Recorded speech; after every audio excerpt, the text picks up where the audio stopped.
Assalamualaikum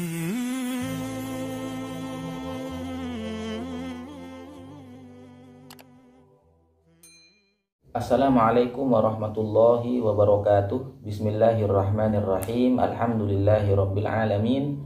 Wassalatu wassalamu ala asyrafil anbiya'i wal mursalin sayyidina Muhammadin wa ala alihi wa ashabihi ajma'in. Amma ba'du. Insyaallah di video kita kali ini kita akan sampaikan beberapa amalan di bulan Muharram atau tahun baru Hijriah. Di bulan Muharram itu ada satu hari yang sangat istimewa, yaitu hari Asyura atau tanggal 10 Muharram, di mana Rasulullah SAW berpuasa di hari itu. Kemudian beliau menganjurkan kita untuk juga berpuasa. Kemudian beliau bersabda bahwa jika di tahun berikutnya beliau hidup, beliau akan berpuasa tanggal 9-nya. Makanya para ulama menyebutkan disunahkan berpuasa Tasu'a, yaitu tanggal 9 Muharram, dan Asyura tanggal 10 Muharram. Namun insya Allah nanti akan kita bahas lebih detail lagi. Yang akan kita sampaikan di bulan Muharram ini, para ulama mengajarkan kita sebuah doa yang kita baca setiap hari sebanyak 3 kali.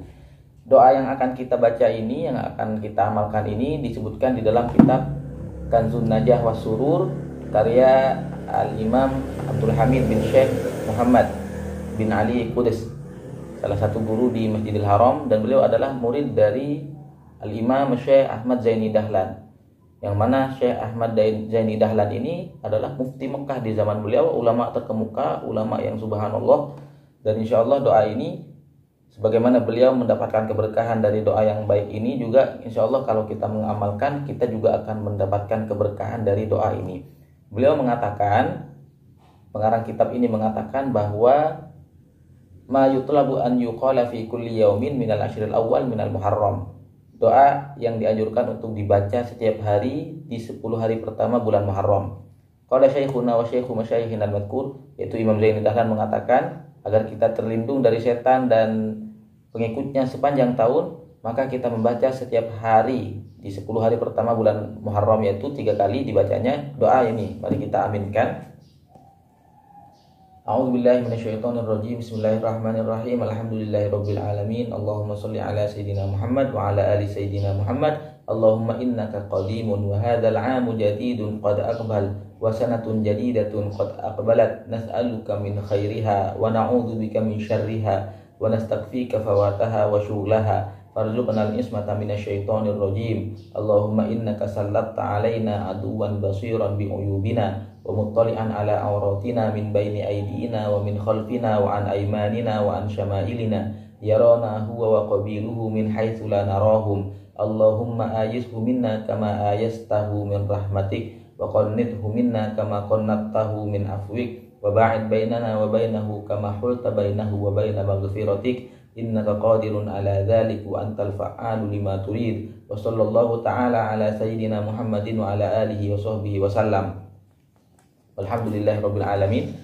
Doa ini juga disebutkan oleh Sayyid Ali Al-Wannai Asy-Syafi'i dalam kitab beliau. Dan selain membaca doa ini setiap hari 10 kali, 3 kali di 10 hari pertama, beliau juga menyebutkan bahwa di mana pertama ketika kita melihat hilal bulan Muharram mulai muncul, kita disunahkan membaca doa seperti yang disebutkan di dalam hadis, Allahumma ij'alhu hilala yumnin wa rushdin. Amantu billadzi khalaqaka fa'adalak tabarakallahu ahsanul khaliqin. Kemudian juga ada riwayat lain yang menyebutkan bahwa ketika Rasulullah melihat hilal bulan baru, beliau berdoa, Allahu Akbar, Allahumma ahillahu bil amni wal iman was salamati wal islam wat taufiqi lima tuhibbuhu wa tardah rabbuna wa rabbukallah. Ini hadis diriwayatkan oleh Ibnu Hibban. Silahkan bagi yang ingin mendapatkan kitab ini secara format PDF, silahkan dilihat di link di deskripsi. Insyaallah semoga bermanfaat.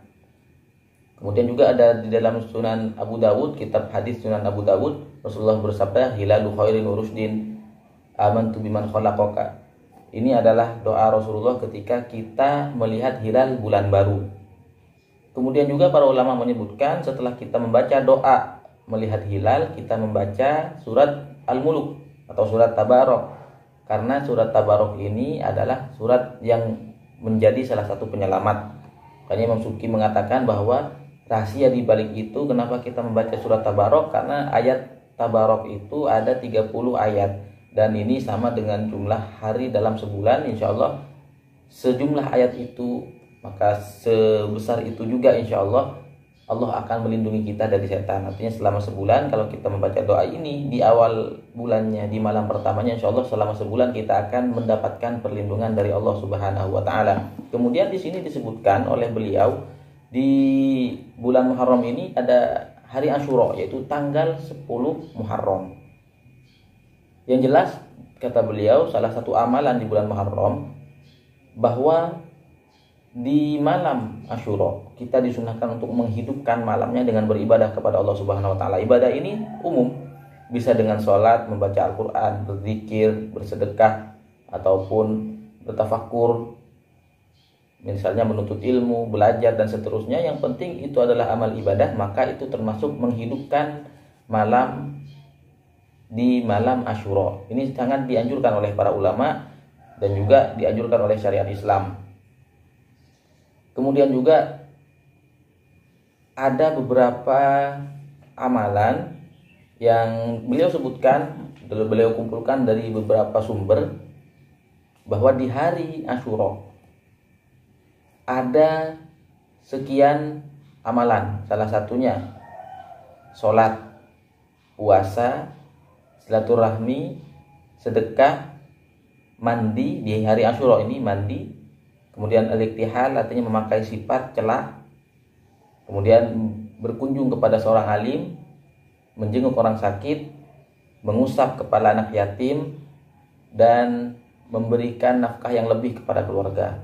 Kemudian memotong kuku dan membaca surat Al-Ikhlas sebanyak 1000 kali. Ini adalah beberapa amalan yang beliau kumpulkan dari beberapa sumber. Namun beliau mengatakan, dari sekian amalan ini, hadis yang sahih yang mendukung sekian amalan ini hanya ada 2 amalan yang hadisnya sahih, yaitu puasa Asyura ini sangat sahih, puasa Asyura hadis sahih. Kemudian memberikan nafkah yang lebih kepada keluarga, ini juga hadisnya sahih. Artinya di bulan Muharram Rasulullah menganjurkan kepada kepala keluarga, kepada suami, untuk memberikan nafkah kepada anak dan istrinya lebih daripada di hari-hari yang lain.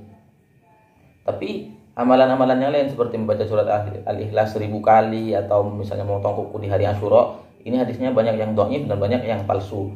Namun bukan berarti kita tidak boleh membaca Al-Ikhlas 1000 kali di hari Asyura, bukan. Artinya hadisnya dhaif ataupun hadisnya palsu. Jangan niatkan untuk beramal di hari Asyura khusus membaca Al-Ikhlas 1000 kali, bukan. Ya, kita ibadah apa saja di hari Asyura dan hari-hari yang lain, selama itu ibadah dan niat kita lillahi ta'ala, ya tidak jadi masalah. Beliau menyebutkan hadisnya palsu atau dhaif, bukan berarti kita tidak boleh berziarah kepada orang alim atau mengunjungi orang sakit di hari Asyura, bukan. Tapi jangan niatkan karena khusus hari Asyura, kecuali puasa Asyura dan juga memberikan nafkah yang lebih kepada keluarga, itu memang ada keutamaan khusus di hari Asyura, bisa kita niatkan karena bertepatan dengan momen hari Asyura, itu tidak masalah. Dan juga beliau menyebutkan bahwa di hari Asyura ini kita disunahkan banyak berdoa, banyak ibtihal kepada Allah Subhanahu wa Ta'ala, banyak bermunajat, banyak meminta permohonan kepada Allah Subhanahu wa Ta'ala, karena hari Asyura adalah salah satu hari yang utama, di mana di hari Asyura atau 10 Muharram ini banyak sekali kejadian-kejadian yang terjadi dalam perjalanan hidup manusia. Salah satunya Nabi Musa diselamatkan oleh Allah di hari Asyura, kemudian Fir'aun ditenggelamkan di hari Asyura. Kemudian salah satu kejadian penting dalam sejarah agama Islam yaitu Husain bin Ali bin Fatimah binti Rasulullah SAW, yaitu cucu Rasulullah SAW, terbunuh juga di hari Asyura. Jadi banyak kejadian penting yang terjadi di hari Asyura ini, dan Rasulullah SAW berpuasa di hari Asyura, kemudian menganjurkan kita untuk ikut berpuasa di hari Asyura. Demikian yang bisa disampaikan mengenai amalan di hari Asyura dan juga di bulan Muharram secara umum. Jangan lupa kita niatkan semua aktivitas kita untuk Allah Subhanahu wa Ta'ala. Semoga bermanfaat. Kurang lebihnya mohon maaf. Wassalamualaikum warahmatullahi wabarakatuh.